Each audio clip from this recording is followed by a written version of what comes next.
Luigi পিরান্দেল্লোর অসাধারণ একটা ছোট গল্প যুদ্ধ এর গভীরে আমরা আজকে ডুব দেব। গল্পটা আপাতদৃষ্টিতে সহজ মনে হলেও আসলে এটা শোক আর দেশপ্রেমের মধ্যেকার এক জটিল মনস্তাত্ত্বিক লড়াইয়ের কথা বলে। চলুন শুরু করা যাক। গল্পের একেবারে শুরুতেই এই প্রশ্নটা আমাদের ভাবায়, আচ্ছা, যখন যুদ্ধ আমাদের প্রিয়জনকে কেড়ে নেয় তখন দেশের জন্য গর্ব করাটা কি সত্যিই মনকে শান্ত করে, নাকি এটা আসলে আমাদের আসল অনুভূতিগুলোকে চেপে রাখার একটা খাঁচা হয়ে দাঁড়ায়? তো গল্পের শুরুতেই আমরা এমন একটা জায়গার মধ্যে ঢুকে পড়ি যেখানে সবার মধ্যেই একটা চাপা কষ্ট, একটা না বলা যন্ত্রণা লুকিয়ে আছে। একবার ভাবুন তো দৃশ্যটা, সময়টা প্রথম বিশ্বযুদ্ধের, জায়গাটা ইতালি, একটা ট্রেনের কামরা, রাতের বেলা চলছে আর ভেতরটা একদম ভ্যাপসা ঘুমোট একটা পরিবেশ। এই যে দমবন্ধ করা আবহাওয়াটা, এটাই যেন চরিত্রগুলোর মনের ভেতরের অবস্থার একটা প্রতিচ্ছবি। এই কামরার যাত্রীরা কিন্তু কোনো সাধারণ যাত্রী না, তারা প্রত্যেকেই এমন বাবা মা যাদের ছেলেরা তখন যুদ্ধ করছে। সবার মধ্যে একটা চাপা টেনশন কাজ করছে, কিন্তু কেউ মুখ ফুটে কিছু বলছে না। শুধু একজন মহিলা, তিনি তার কষ্টটা লুকাতে পারছেন না, অঝরে কেঁদেই চলেছেন, কারণ তার একমাত্র ছেলেটিকে এইমাত্রই যুদ্ধে পাঠানো হয়েছে।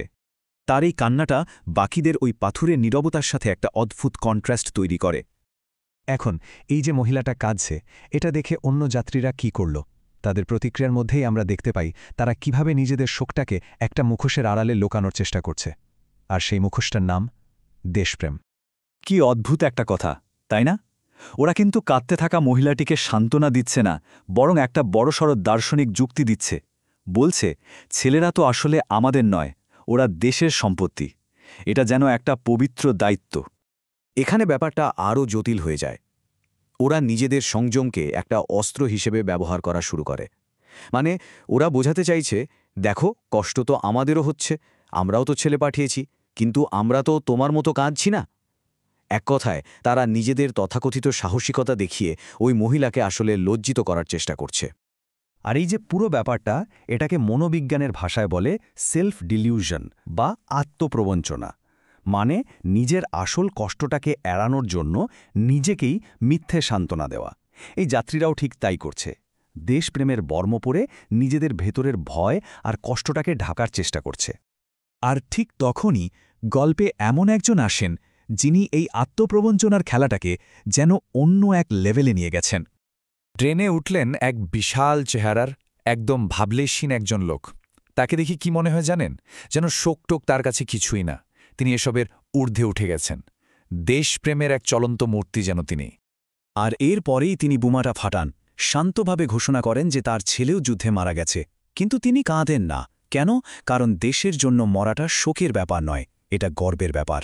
তার এই কথায় কামরার বাতাস যেন আরও ভারী হয়ে ওঠে। ব্যাস, তার এই এক কথায় পুরো কামরা একেবারে থমকে যায়।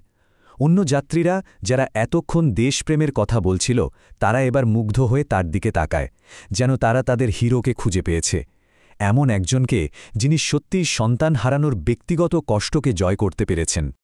কিন্তু গল্পের সবচেয়ে বড় টুইস্টটা ঠিক এখানেই অপেক্ষা করছে। দেশপ্রেম আর কর্তব্যের এই যে বিশাল ইমারতটা তৈরি হলো, সেটা ভেঙে পড়তে বেশি সময় লাগে না। ওই ব্যক্তি তার যুক্তির একদম চূড়ায় পৌঁছে যান।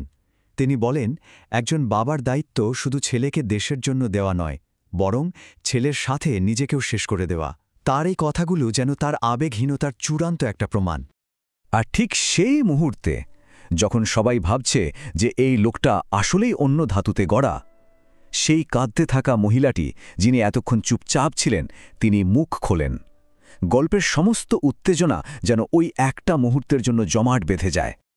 কোনো প্যাঁচানো কথা না, কোনো বড় বড় তত্ত্ব না, শুধু একটাই সহজ কিন্তু ধারালো প্রশ্ন: আপনি কি সত্যিই সুখী?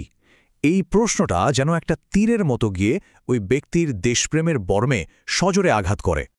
এই প্রশ্নটার পর জানেন, একটা অদ্ভুত হিমশীতল নিস্তব্ধতা নেমে আসে। প্রশ্নটা যেন শুধু ওই লোকটার জন্য ছিল না, ওটা ছিল কামরার সবার জন্য, আর হয়তো আমাদের সবার জন্য। আর ওই একটা প্রশ্নের ধাক্কাতেই দেশপ্রেমের ওই শক্ত মুখোশটা চুরমার হয়ে যায়। বেরিয়ে আসে আসল নির্মম সত্যিটা। যে লোকটা এতক্ষণ গর্বের বুলি আওড়াচ্ছিল, যার মুখে কোনো অভিব্যক্তি ছিল না, তার মুখটা হঠাৎ করে কুঁচকে যায়। আর তারপর তিনি এমন এক ভয়ঙ্কর মর্মান্তিক কান্নায় ভেঙে পড়েন যা কেউ কল্পনাও করতে পারেনি। তার সেই কান্না বাকিদের স্তব্ধ করে দেয়। তো এর মানেটা কি দাঁড়ালো? মানেটা খুব সহজ। সন্তান হারানোর যে কষ্ট সেটা একটা আদিম, একটা মৌলিক সত্যি। কোনো বড় বড় আদর্শ, কোনো যুক্তি বা দেশপ্রেমের দোহাই দিয়ে এই সত্যিটাকে চিরতরে চাপা দেওয়া যায় না। ওই লোকটির কান্না আসলে তার ভেতরের আসল মানুষটাকে, তার মানবিকতাকে বের করে আনে। গল্পের এই প্রতীকগুলো যদি আমরা একটু খেয়াল করি তাহলে দেখব ওই ট্রেনের কামরাটা আসলে যুদ্ধবিধ্বস্ত পরিবারগুলোর একটা অন্তহীন মানসিক যাত্রার মতো।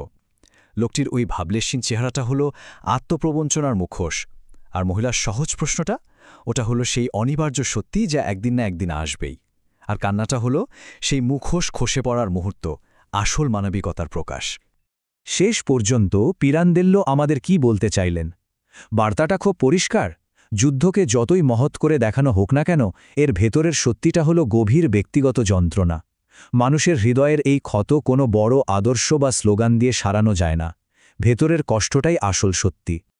তাই এই বিশ্লেষণ শেষে প্রশ্নটা কিন্তু থেকেই যাচ্ছে, যখন দেশপ্রেমের মতো একটা বড় আদর্শ আমাদের ব্যক্তিগত শোকের মুখোমুখি হয়, তখন আসলে কোনটা সত্যি হয়ে ওঠে, দেশের জন্য গর্ব নাকি সন্তান হারানোর কষ্ট?